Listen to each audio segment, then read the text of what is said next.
Hello, this is Jesse, and today I'm going to be going over tutorial 2. So we're going to be covering BLAST and its various different BLAST algorithms, and not going to be focusing on the actual algorithms themselves, just going to be using the algorithms to search the databases that NCBI provides. So here we have just a basic overview of BLAST. So here first, the query sequence is broken into words that will act as seeds in alignments. Second, BLAST searches for matches and target entries in the database. If a target entry has 2 or more matches to words from the query, the alignment is extended in both directions looking for additional similarity. So it takes the query sequence, breaks it down into words, like it could be 3, 4, 5. Then it will take those individual words from the query sequence that it got, and it will look for matches. And then if a match scores over a certain threshold, then it will keep it. From there, it will extend the alignment, making sure that the threshold is still met. Okay, and then here is a provided reference to where I got the figure over here on top, right here, and you can look at this further for further reading. And then here are PSI blast, phi blast, psi and phi blast, and delta blast. So psi blast, you input sequence, search a database. Algorithm constructs a position-specific scoring matrix from an initial pass and uses this in the next pass. Output distantly related sequences, increased sensitivity, less specific. Then there's the phi blast. Input is a profile. We'll look over this in the second question, I believe. Plus the sequence. Database is the sequences, and then algorithm, same as psi blast, except you start with a profile and then output sequences containing the domain that are similar in the domain region. And there's increased sensitivity and improved specificity. And then there's delta blast. Delta blast, you takes an input sequence, database of sequences, and then algorithm constructs a position-specific scoring matrix from a conserved domain database and uses this in the next pass. Output distantly related sequences that are similar in the domain region, increase sensitivity, and increase specificity. Okay, so first, what's a position-specific scoring matrix? So here we have an alignment, and we have position 1. So what we're going to do is put the percentage for this column. We have column 1, column 2, column 3, column 4, column 5. In column 1, A does not occur at all, so 0. T does not occur at all, 0. C occurs 100% of the time. G occurs 0 times. Okay, in column 2 or position 2, A occurs 50% of the time. And T occurs 25% of the time.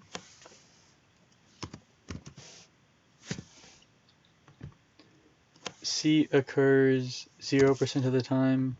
G occurs 25% of the time. And they should add up to 1. Okay. 3. Column 3. So we have A occurs 0% of the time. T occurs 0% of the time. Oh, it occurs 25%. So 1/4. Okay. C occurs 25% of the time. C is actually 50% of the time. G is 0.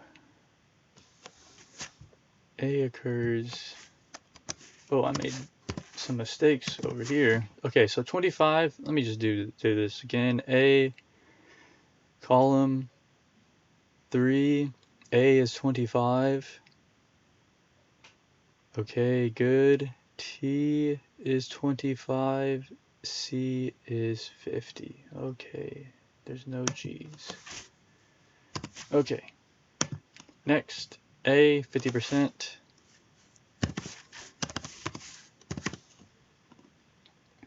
T, 25%. C, 25%. Oh yeah, these zeros in front. 25, and then G, 0%. Okay, so A, 25% of the time. T, 0% of the time. C, 25% of the time. G, 50% of the time. Okay, and just to double check, 1, 0.5, 5, 1, 0.5, 1, 0.5, 5, okay, 1. So they all equal to 1. Position 3 is where I messed up a bit. Just going to double check. 50, 25, 25. Okay. So now we have our position-specific scoring matrix. Now we're going to use this to score the two sequences. So we take the sequence, position 1, so we have G, we have A, C, G, C. So G in the first position is a 0. Okay, and we're gonna, so G in this position 1, using this profile, this position-specific scoring matrix, G would be counted as 0 here. Then looking at A, at this position, which corresponds to this position here, this is going to be 0.5. Okay, looking at C, 3, here it is, 0.5.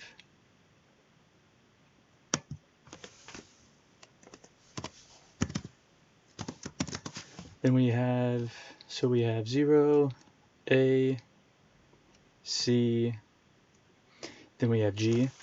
So looking at G in the fourth position, 0. And then we have C in the final position, which is 0.25. Total is 1.25. And then GA, GAT, GA for the second sequence. So 0 for the first position, A is 0.5, T for the third position is 0.25, G for the fourth position is going to be 0, and A 0.25. So here we have 1. So all I did was take G, look in the first column in here, and it's 0. Look at the second position, which is A, look in the second column, 0.5. That goes here. Third column is, or third position is T, look in the third column, and T corresponds to 0.25, 0.25, G is 0 right here, and the last position A is 0.25. So here we have our scoring, and this right here, this sequence is the one that scores the highest. So which of the two sequences best matches the motives described by your position-specific scoring matrix? Well, the answer is the one that has the highest score, which will be GAC-GC. Okay, so for question 2, now we are given an amino acid sequence of an antimicrobial peptide neutrophil defense, and are tasked with gathering similar sequences that have the same consensus sequence. So below is the sequence in FASTA format. So what we need to do is we need to first get a consensus sequence that has been already annotated for this family of antimicrobial peptides. So to do that, we can go to UniProt. The question already gave us a sequence, and within the FASTA formatted sequence, we have the accession number right here. So opened up UniProt, put in the accession number in the search bar, search, go to none, family and domains, scroll down, ProSite. ProSite is a useful database that has annotations for motifs, patterns, consensus sequences. So we can click on the accession number. They've already have an annotated consensus pattern here. So here it is. Scroll down, mammalian defensins signature. So as you know from the previous homework, this should look familiar to you. This is a regular expression, right? And this regular expression, we have cysteine, any amino acid, cysteine, any amino acid. For 3 to 5, we have any amino acid, and then we have any amino acid 7 times. And then glycine, any amino acid, cysteine, any amino acid for 9 times, and cysteine, cysteine. Well, we can go here, copy and paste the sequence, go to NCBI database, you open up their BLAST-P suite, and we can go to PHI BLAST, paste the sequence in there, then we can take the protein sequence,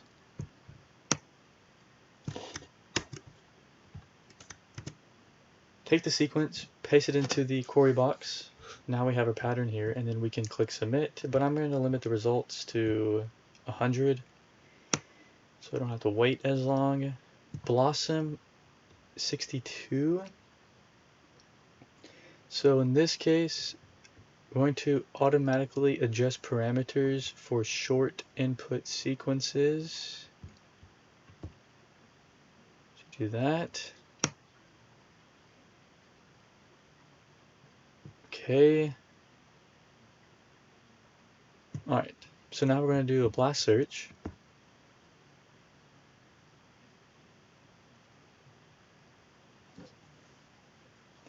Okay, so here we have our blast results.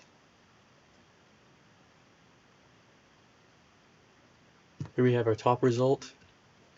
Now for pattern hit initiated blast or FASTA, it's going to do a blast search, but it's going to also go up to the top. I have some snips from a slide. So the FASTA is going to do a blast search, but it's going to use the consensus pattern that we gave to construct a position-specific scoring matrix. See, same as SciBlast, except you start with a profile. So you're going to have sequences containing the domain and that are similar in the domain region. So now the result, we should have a sequence. All these sequences should have this consensus pattern. So what we can do, just as an example, we can take a protein. What do we have? Neutrophil defensin 1. Well, let's take something that's not a neutrophil defensin. If we have any in here, here we have alpha defensin. So I'm going to click on this alpha defensin. FASTA format. I'm going to copy and paste this sequence. Copy. And I'm going to go to ProSite. And I'm going to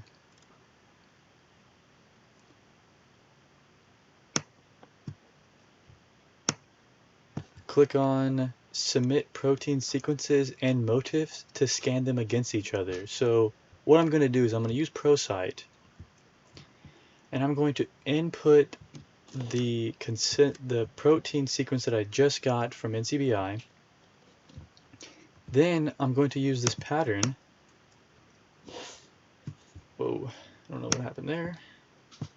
Use this pattern.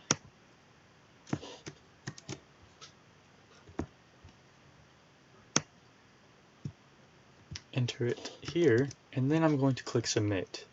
What ProCite's going to do is it's going to tell me whether this pattern is within this sequence here, and I believe it's going to tell me exactly where the pattern matches. So I'm going to click Start the Scan, and then here is our sequence. So we have one hit by one pattern on one sequence. So this sequence does have the pattern. It is matching 63 through 91. And here it is, 63 through 91. And that's just to show you that I just took a random one, not really random, but a one that not neutrophil defensin, and it's going to have the pattern that we submitted. So if you're ever asked on a homework question or a test question to gather sequences that also have the same consensus sequence as the one given, such as in this question, you're going to use FEBLAST, Pattern Hit Initiated Blast. Okay. Next, question 3. So let's go to Edit and Resubmit.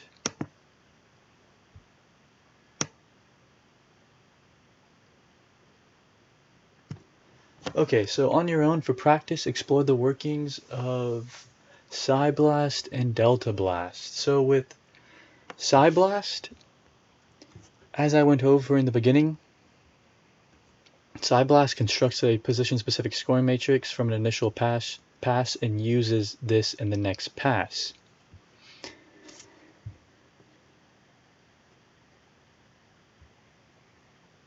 So what it does is it's going to do a blast search,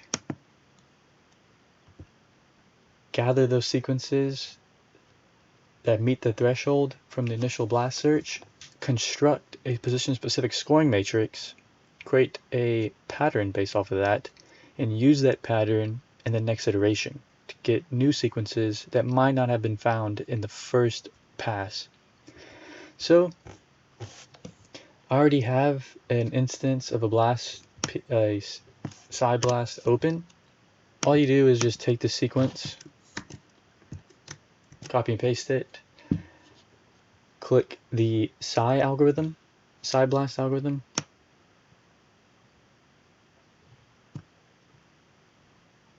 and I limited to just 100. I still had this settings input, and I click blast. I already have one open over here. PsyBlast iteration 1. So this is from the first iteration, so select for PsyBlast.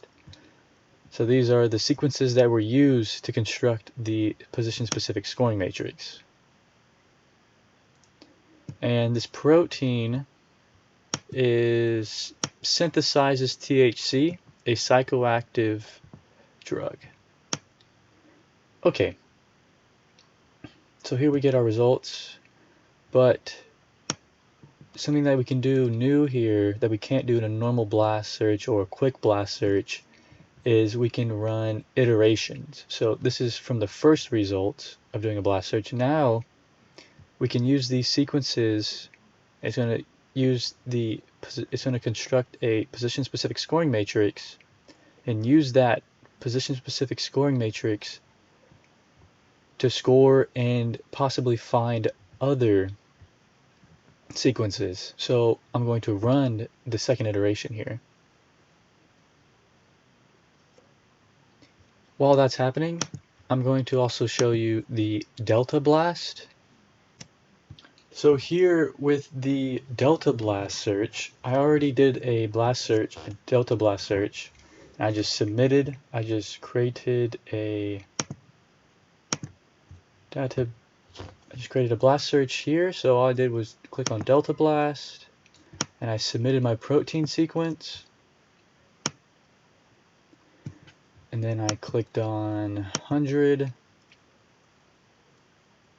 and it's all the same for in this tutorial, but the only difference is just clicking on delta blast just to show you what's happening in the delta blast. So delta blast domain, enhanced lookup time, accelerated blast.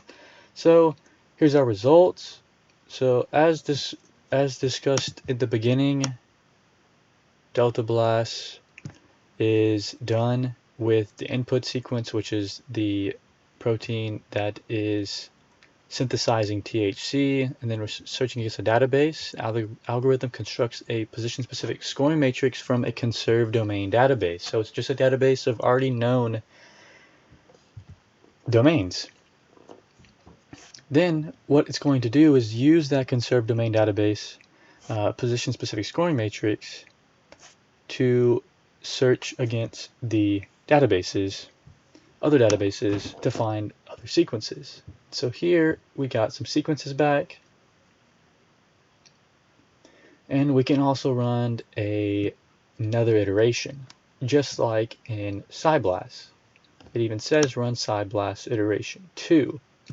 So it's still going to do an iteration, but this time, this second iteration is going to construct a position-specific scoring matrix using these sequences here. And you will see that in the second iteration.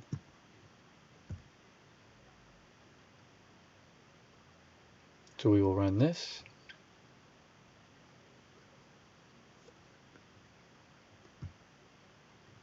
Specific scoring matrix.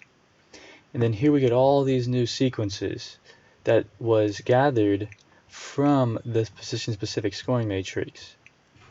So these should have similar domains based off of the initial search. And that's the domain, or that's the delta blast for you. Okay, now here is the second iteration done with the SciBlast. Now, notice how we have these new, or these highlighted sequences, right? These highlighted hits, I mean. So, and notice that we have these check marks. These check marks are just indicating that these sequences were used to construct this position-specific scoring matrix. These are the new sequences you found from this position-specific scoring matrix.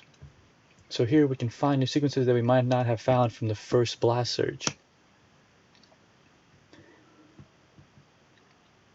And we can run another search result.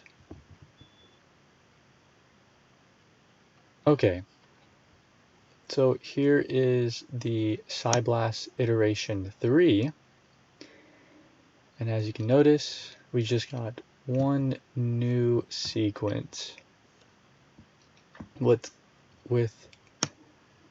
it could be a significant result. We have to further investigate it. E value is 0, percent identity 54%, so it's still in the safe zone. But as you can see, this demonstrates what SciBlast can do. Okay, so now going over question 4 is asking us to find FASTA format for the black scorpion 16S ribosomal RNA gene, partial sequence, mitochondrial, and then snip the image of your result. So here we need to go to NCBI, and we can go to nucleotide.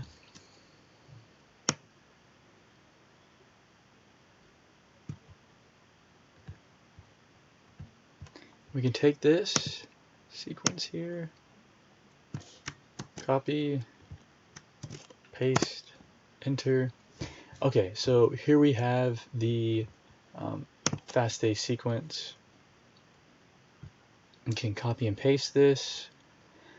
Well, as for paste an image, so you can snip the image here using whatever snip tool that you have available.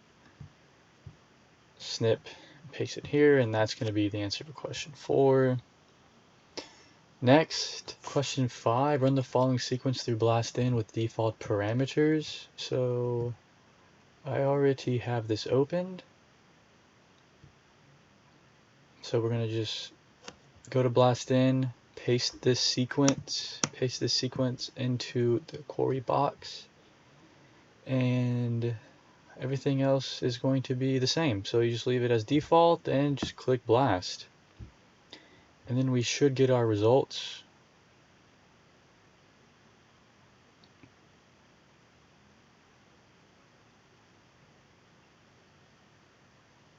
Okay, so here's our results. Top result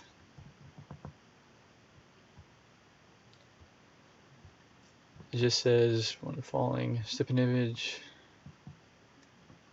Top result. Okay, so here's the top result. Max score is 4,680. Total score is the same. And the accession number, click on the session number and you can copy the accession number here or snip the accession number here, whatever you want to do. Just show the accession number. And then we just went over the max score and total score of the top result. Next, organism source. Organism source, here it is, Centroides or the bark scorpion. What else do we have? Run the following sequence through BlastP with the default parameters.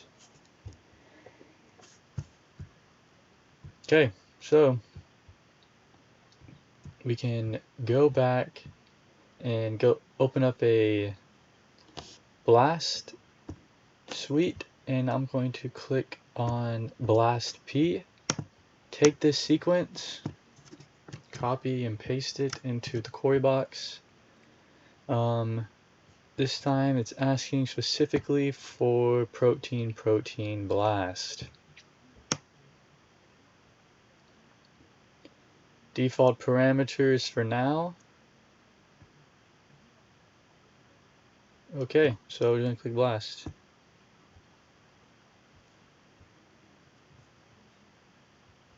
And wait for the results to come back.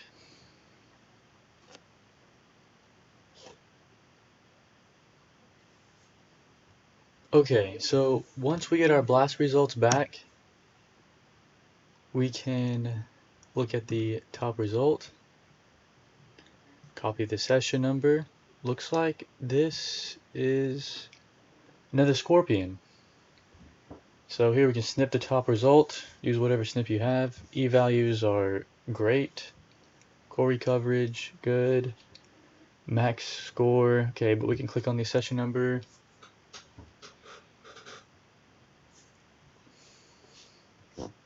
You can copy it here, or you can go back and just copy the whole thing and just highlight it, whatever you want to do. And that's going to be the end of this tutorial.